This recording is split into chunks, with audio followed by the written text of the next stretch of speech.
تووچی یانەی وەرشی هەولێر ئەزمون و ئەرشیفی 33 ساڵ کۆنگرەی ڕۆژنامەوانی ناساندن و بڵاوکردنەوەی کتێبی ئەزمون و ئەرشیفی 33 ساڵی یانەی وەرشی هەولێرە کە لەلایەن پێیان فەتحوڵڵا یەکێک لە جەماوەرەکانی یانەی هەولێر و شارەزا لە بواری ئەرشیفی وەرشی بەگشتی و ئەرشیفی یاری تۆپیپێ بە تایبەتی یانەکانی کوردستان و عێراق ئامادەکراوە لە کۆنگرە ڕۆژنامەوانێکە کە بە ئامادەبوونی سەرۆکی پێشووی یەکێتی تۆپیپێی عێراق و سەرۆکی یانەی هەولێر و بەشێک لە یاریزانانی پێشووی یانەی هەولێر و ڕاگەیاندکاران بڕێوەچوو سەرۆکی یانەی هەولێر بەڵێنی لە ئەستۆگرتنی سەرجەم خەرجیەکانی کتێبەکەی بە نووسەردا وە بەناوی خۆم و دەستەی کارژێڕی و هەموو یاریزانان و هەموو ڕاهێنەران و هەموو هاندەران یانەی وەرشی هەولێر سوپاسی کاک پەیام دەکەین زۆر سوپاسی دەکەین بۆ ئەو پەرتوکە جوانە کە مێژووی یانەی وەرشی هەولێرە ئێمەش وەکو دەستەی کارژێڕی یانەی وەرشی هەولێر لێرە ڕاکەوا پێی دەرێن ئەو مەسارفێکی کردیتی ئێمە وەکو یانەی وەرشی هەولێر ئەمە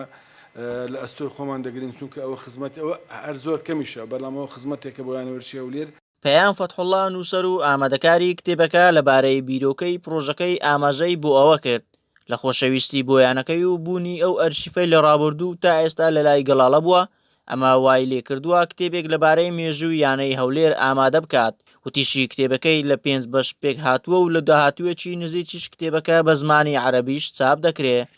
بیرۆکەی دروستبوونی ئەم کتێبە دەگەڕێتەوە بۆ ساڵی 2012 لەو کاتی ئێمە وەکو هاندەرانی یانەی هەولێر لە سایتی تۆپی عێراق لە سایتی کۆڕ عێراقی شوێنێکمان هەبوو بۆ بڵاوکردنەوەی ئەو ئەنجام و ئەو داتایانە کە یانەی هەولێر لە کاتی ئێستا و لە ڕابردووشدا ئەنجامیدا بوو. لە ساڵی 1992ەوە دوای هینتفازە ئەو کاتی کە تەمەنم تقریبا 10 ساڵ بوو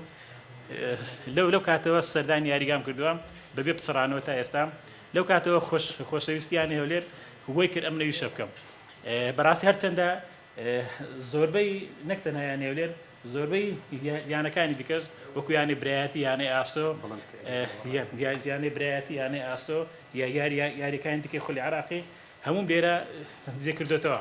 بەڵام سەبارەت بە کاریەکەمم من وەکو کە شەیدایەکی یانەی هەولێرم پێم خۆش بکەم کارم بۆ یانەی هەولێر بێت. ئامادەکردنی کتێبێکی لەم چەشنە شتێکی تازەیە لە پێناو کۆکردنەوە و بە ئەرشیفکردنی مێژووی یانەیەکی کوردستان و عێراق بە تایبەتی کتێبێکی لەم شێوەیە کە لەلایەن جەماوەرێکی یانەیەک ئامادە بکرێت لای خۆشیەوە پەیام فەتحوڵڵا ئاماژەی بۆ ئەوە کرد ئەمە دوایین کاری نابێت و بیرۆکەی هەیە لە داهاتوو ئەم کارە بۆ چەند یانەیەکی تری کوردستان و هەروە خوڵەکانی کوردستانیش بکات و کتێبیان لەبارەوە ئامادە بکات.